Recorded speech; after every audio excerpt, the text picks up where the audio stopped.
अच्छा डॉक्टर साहब ये जरा फरमाइएगा कि ये जो अभी बहुत से लोग ये भी प्रोपोगंडा गा रहे हैं कि साबका जो अभी मौजूदा जो वजीर खजाना बने हैं सागडार साहब का पाकिस्तान में आना, मरियम नवाज शरीफ का फौरन, आपने इसके ऊपर बहुत व्लॉग किए हैं, बहुत पॉइंट पॉइंट उठाए हैं, डार साहब की सजा के ऊपर भी, बीबी मरियम के ऊपर भी, नवाज शरीफ की तायद नहली के ऊपर भी। बल्कि मैं आपसे ये काउंटर टॉक भी करना चाह रहा था लेकिन टाइम शॉर्ट है, सवालात हमारे और भी हैं।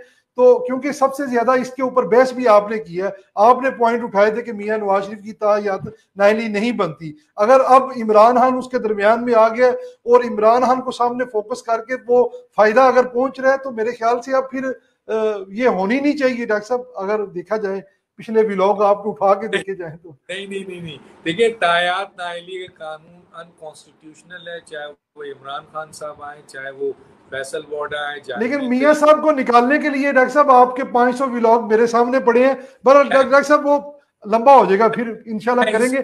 मैं जी उसके ऊपर कानूनी सारे नुकात देकर कि नवाज शरीफ के साथ ये गलत हुआ, जब आपके PMLN वाले सो रहे थे, आपके मिनिस्टर सो रहे थे, आपके लीडर सो रहे थे, आपके लॉयर सो रहे थे, तो उस वक्त आपका ये भाई डॉक्टर ये साहब मुझे याद है आपके पास 10-10 पर्चे पड़े होते थे, इतने इतने बड़े, कि आप बड़े पॉइंट निकालते थे, इसमें कोई शक नहीं कि इसमें जितनी मरियम आवाज नवाज आपने बुलंद की है। मरियम नवाज साहिबा का केस भी मैंने पूरा करके दे दिया था और आपको बता दिया था कि कानूनी तौर पर तो वो बाइज्जत बरी हो चुकी हैं, अब सिर्फ अदालती फैसले का इंतजार है। तो कोई शक नहीं। अल्हम्दुलिल्लाह वही हुआ है। और नवाज शरीफ साहब किस तरह 3 चीज़ों से निकलेंगे वो भी हमने दिया था, और ये भी बता दिया था कि नवाज शरीफ साहब पे जो 62(1)F है और बाकी सजाएं हैं वो सब की सब जूरिस्प्रूडेंस के खिलाफ है, आर्टिकल 13 के खिलाफ है, कॉन्स्टिट्यूशन के खिलाफ है, लॉ के खिलाफ है, तो सब हम बता चुके थे पहले। बिल्कुल इसमें कोई शक नहीं डॉक्टर साहब, उसका फायदा अब इमरान खान को भी होगा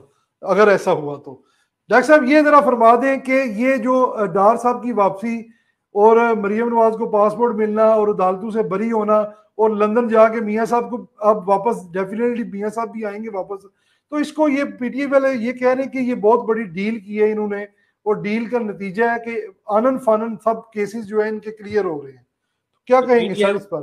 पीटीआई वाले और क्या कहेंगे, फिर वही सवाल आता है ना, उनके पास कुछ नहीं। देखिए मैं एक बात बताऊं, जी पीटीआई वाले या यूथियाज जिनका सोशल मीडिया में बहुत स्ट्रॉन्ग काम है, उन वो दो आप कोई चीज़ लेकर आए 2 मिनट के अंदर वो एक ऐसा परसेप्शन बना देते हैं कि जनाब ये तो ऐसा है, ये तो वैसा है।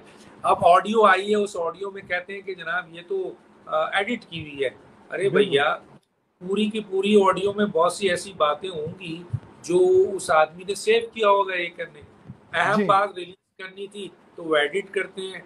बात ये नहीं है कि जी ये एडिट हुई है, बात ये कि क्या ये इमरान खान साहब की आवाज़ है या नहीं है, और क्या इमरान खान साहब ये कह रहे हैं 5 MNAs का खरीदो फरोख्त का, और ये क्या कह रहे हैं वो कि चाहे सही हो चाहे गलत हो आपने ये करना है।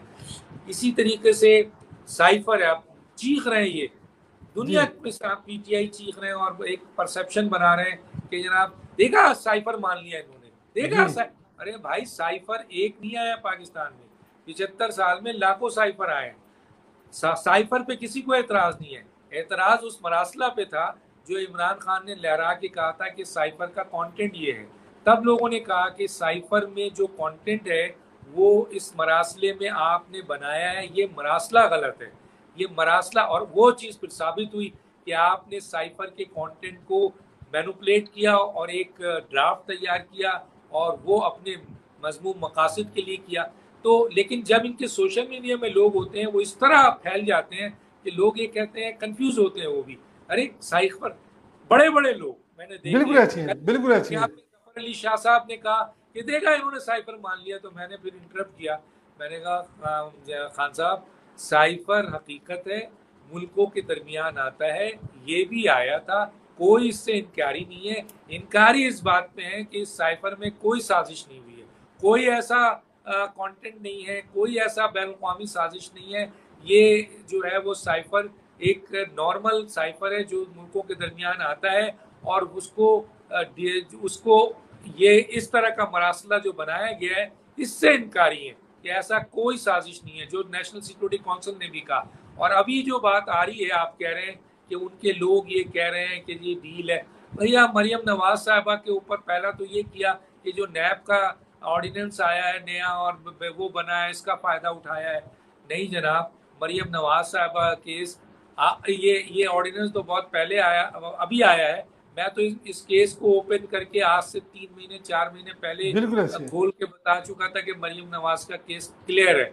उस वक्त कानून यही लेके आया था जो आज जजेस ने फैसला दिया है, तो उस वक्त तो नैब का नहीं था। तो बिल्कुल ये उन्होंने करना क्या है, ये बात नहीं लाएंगे तो क्या पीटीआई वाले ये मानेंगे कि मरियम नवाज साहिबा के खिलाफ जो केस बनाया गया था वो गलत था, अनलॉफुल था, जी अनकॉन्स्टिट्यूशनल था, क्रिमिनल था, आपने क्रिमिनल काम किया है? क्या वो मानेंगे? नहीं मानेंगे ना। जब नहीं मानेंगे तो उन्होंने किसी चीज से जोड़ना है। तो मरियम नवाज साहिबा केस मेरिट पे डिसाइड हुआ है, कोई नैब किसी जगह पे भी नहीं, और नैब के वही प्रोसिक्यूटर रहे आखिरी वक्त तक जिन्होंने इनको सजा दिलाई थी।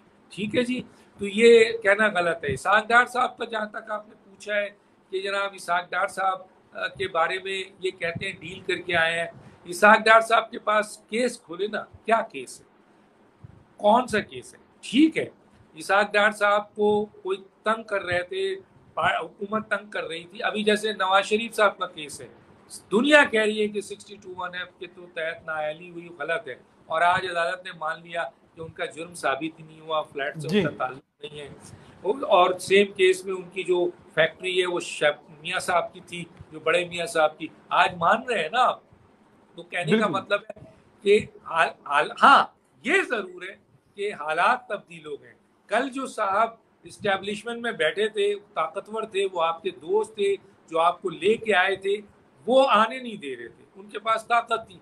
लेकिन जब फौज चेंज हुए वो साहब, और फौज जो है वो तब्दील हो गई और न्यूट्रल हो गई, तो फिर जाहिर है हर आदमी आएगा। इसाक डार साहब के लिए कोई रुकावट नहीं है, कोई एक्स्ट्रा रुकावट नहीं है, उनका कानूनी मसला है, वो तैयार है। आप अभी अदालत में ले जाए उनको, वो कानून को फेस करेंगे। सवाल ये पैदा होता है कि हालात तब्दील होते हैं। वो लोग जो कल बैठे हुए थे, वो अगर एक्स्ट्रा ऑर्डिनरी विक्टिमाइज कर रहे थे, पर्सनल आपके साथ होकर इनको रोक रहे थे, तो वो आज नहीं है, वो न्यूट्रल हो चुके हैं। तो फिर आदमी बिल्कुल आएगा, वो फेस करेगा कानून को। तो ये इनका, अगर ये नहीं कहेंगे तो और कहेगा, और कौन कहेगा? बिल्कुल साहब की भी कोई डील नहीं हुई है, इसाक डार साहब की भी कोई डील नहीं है। इसाक साहब अगर रुके हुए थे तो सिर्फ इसलिए कि यहाँ एक ऐसी हुकूमत थी और उनके साथ कुछ इदारे अदलिया में और दूसरी जगहों में ऐसे लोग बैठे हुए थे जो बहुत ताकतवर थे, और जो इसाक डार साहब आते तो उनको गिरफ्तार करके किसी भी वजह से अंदर डाल देते। तो वो विक्टिमाइज से बचने के लिए वो रुके हुए थे। जब उन्हें एहसास हुआ कि अब हालात चेंज हो गए, तो उन्होंने कहा कि वो न्यूट्रल हो गए। उन्होंने कहा कि हम आपके मामलात में नहीं है, आप जाने, कानून जाने। तो फिर कानून को फेस करने के लिए वो आ गए। तो there is no deal. Alright sir, छोटे छोटे दो